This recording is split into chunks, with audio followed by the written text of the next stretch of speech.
So, yeah, I'll be quick. I don't have slides because also I wanted to keep the pictures and all the nice visuals for next time. So my name's Coline Houssais, born in Brittany, France. I am a slasher in the sense that, so I work independently.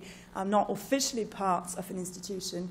And I developed this kind of mixed practice between academia and the arts over the years. And also I'm very happy, I'm actually rather chuffed to be in Marseille because I'm like the local girl here, even though I'm from Brittany. But I grew up partly in Vaucluse. So I was in junior high school in Coustelet, Cabrières d'Avignon. And then I went to high school in Cavaillon, Lycée Ismaël Dauphin, before going to London, to the French lycée, where I got part of my accent from. And then I studied at Menton, which was the, on the campus, on the Moyen-Orient Méditerranée campus of Sciences Po. I don't know if you're aware of it, but so Sciences Po, which is supposed to be the very nice grande école for political science in France, got a number of regional campuses in France, in mainland France, focusing on specific areas. And the one in Menton, so between Nice and Italy, is dedicated to the Middle East and the Arab world.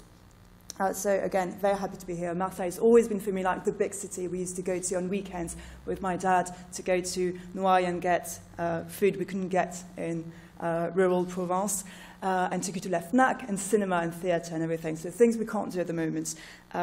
Anyways, so in terms of education, so Sciences Po, Damascus, I went to the Institut Français du Proche-Orient to learn Arabic. So when I speak Arabic, I have still a very heavy Syrian accent, a Damascus accent. And then I did my master's at Sciences Po and the London School of Economics. There's a double degree in international affairs. And then cut to a couple of years later, I decided to, I created at first Ustaza à Paris, which was like the online agenda for Arab culture in the greater Paris region. Because at that time, so Facebook obviously was already there, but you didn't have a media that would just gather all the information about what was going on in terms of Arab culture in Paris and the région parisienne.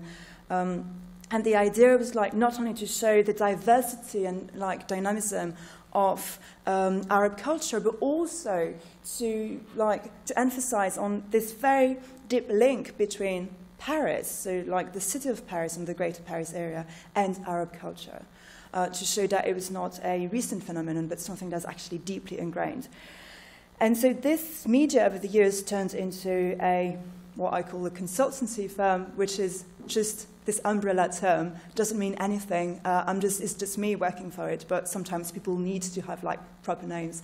And so within the Agence Ustaza, what I do is that I work as a translator, so French, English, Arabic. Started mainly for Arab cinema, so I translated a lot of Egyptian, Lebanese, and Syrian films, including one that was selected at the Cannes Film Festival last year, which is Su'ad, which I hopefully should be premiered at the Berlinale soon, very soon. Or has it already been? Anyways, so translation, I also do, I write a lot of articles, so as a journalist, mainly about Arab culture, but I started also last year, and this actually fits into my work in general, but I started writing for terroir and hunting magazines in France. So there's something in France called Le Chasseur Français.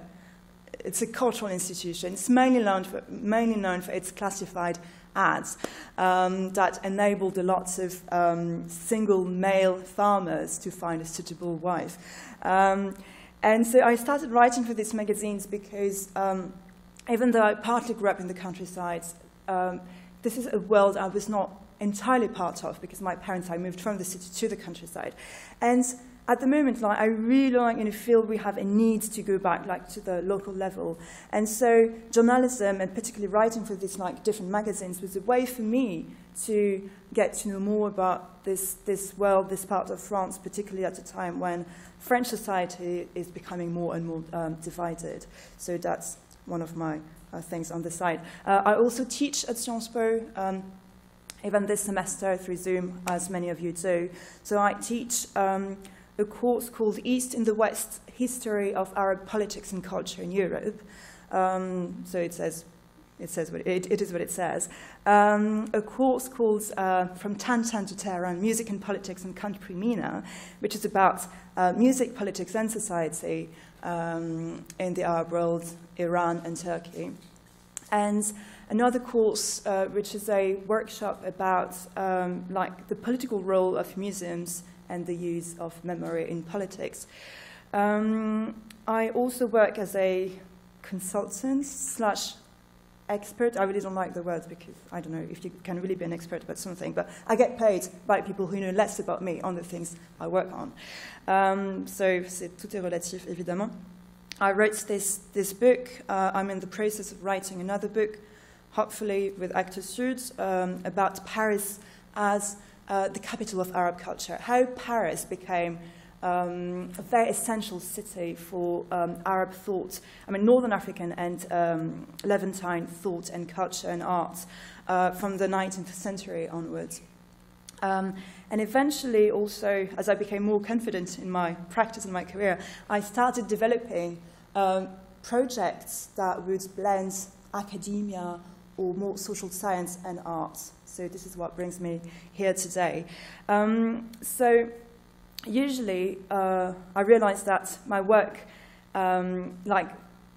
focuses on 3 points usually. So the first of all is that, as I said, I like to blend this more of a social science approach with arts, because I'm a big believer in the need to open up knowledge and to make knowledge available to the greater public. So what I like to do is that I choose a subject, and then I work on this subject. I just gather information and try to analyze things. And then I think about the audience, and I think about what would be the best medium to reach that audience. So, for instance, I was working on the golden age of Iraqi music and how particularly Iraqi Jewish musicians were, played a very important role at that time in Baghdad, and how they were expelled from Iraq because they were Jews and marginalized, and then they were culturally at some point marginalized in Israel because of their Arabness. And so I produced a music show about that. That was grand public. And it blended, it's called Nightingales in Baghdad, and it blended storytelling, music, and video DJ using sound and video and image archives. And then I also turned it into a radio program for France Culture, and then I turned it into a chapitre de catalogue for an exhibition, and then I turned it also into academic papers. So again, the idea is just to use different media to reach as diverse an audience as possible. So that's one thing. The second thing is, as I hinted at earlier, is the importance of a very local gaze in a way. I really believe that when you look at things from a very local micro point of view, it kind of brings you back to a more human perspective. And so, for instance, in this highly topical, shouldn't be topical, but this topical subject of Arab migration and Arab presence in France, if you talk about things in general, people might just situate themselves politically. But if you just look at a city and say, okay, let us look at how in the 5th arrondissement of Paris, for instance, you've had over the decades a nightclub that opened there. You had this Egyptian author who lived there for a couple of years. It kind of really develops or builds this kind of how could you say that, an acquaintance in a way, or it just helps people to relate more to things that might appear more, either theoretical or perhaps too abstract, or perhaps something that doesn't concern them. So again, always the importance of going back to the local and going back to the roots.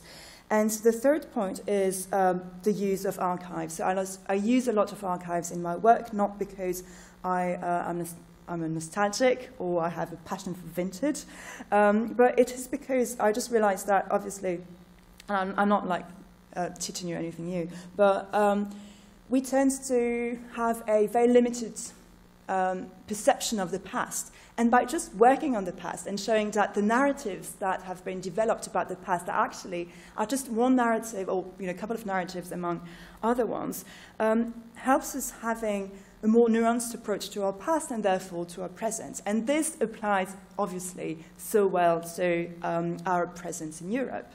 So if you look at, for instance, when you start looking at history, you see that, like Arabs or people from the Arab world, so mainly Berbers and Arabs, have been in France for like thousands of years, and which completely counterbalance this narrative of France being like invaded by northern, like mainly Algerian, post-colonial Algerian workers after the Second World War. So just, again, using history, showing examples, showing like proper proof, showing documents, kind of help balancing the perception we have about the past and therefore about our present.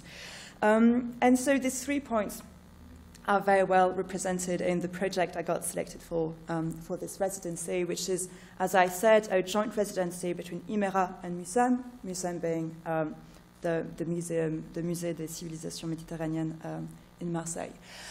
So the project has got a very tacky name I don't really like. That was supposed to be a temporary name. I still haven't found a better one. And unfortunately, people actually like it and then would contact me because they were interested because of the title, so perhaps it's a nice title. It's called Ceci n'est pas un voile. So this is not a veil.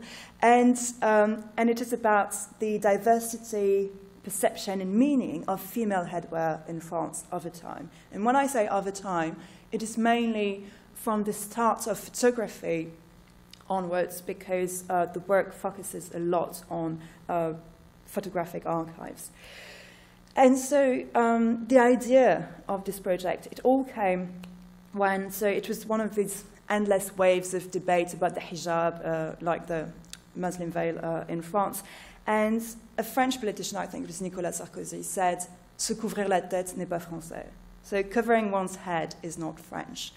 And even though I do respect people's different political opinion, I mean, he can say for whatever reason, I don't want to see, a woman wearing something on her head.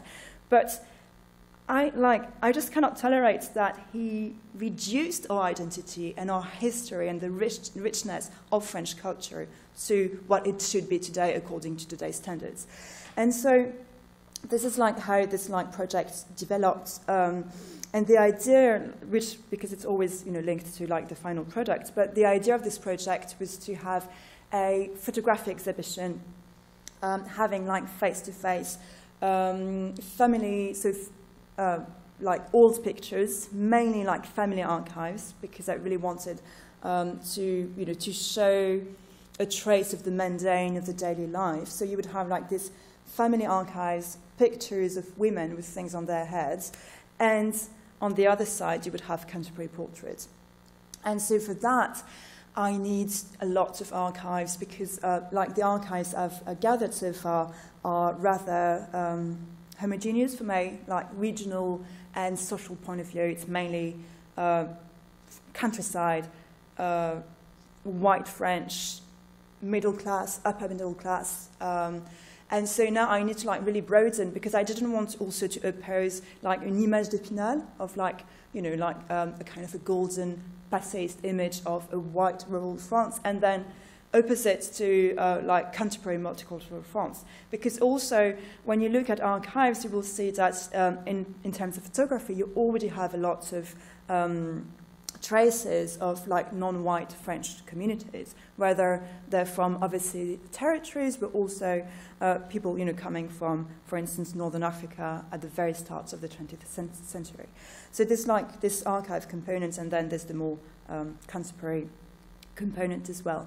In terms of, so that was like, this was like the main idea in terms of restitution, but this is also a project that I'm developing with the Mucem. And so now we're just starting like a discussion with the Mucem in terms of what we want to do. Because obviously they have also like their own calendars in terms of exhibitions. Usually exhibitions are planned years and years in advance. They clearly like express their interest in doing something, doing an exhibition, but we still have to work on that. And then obviously there are also a number of other ways of working and showcasing the work I'll be doing. So this might be roundtables, and this might be publications as well. The new element, let's say, with the Mucem is that the Mucem has a very rich collection of traditional headwear from mainland France, so les coiffes. And so the idea was to think about how perhaps we could integrate les coiffes into a restitution, but then this will be completely different because in terms of scenography, working with photography is one thing, but working with like old coiffes, particularly like those that you can't touch, is another kettle of fish, obviously. So, and this is something like which is completely uncharted for me, how to make exhibiting or using like textile something that is interesting, fun, ludique, and appeals also to a wider audience, while also like showcasing interesting reflections and information. So again, this is a work in progress, and I'll tell you more about it next time, because I just barely shallowly brushed on the subjects, but I will tell you about why, what are the different kinds of headwear in France and why people wore or didn't wear headwear and what did it mean. So in a nutshell, that's me, voilà, we can go on a break now if you want.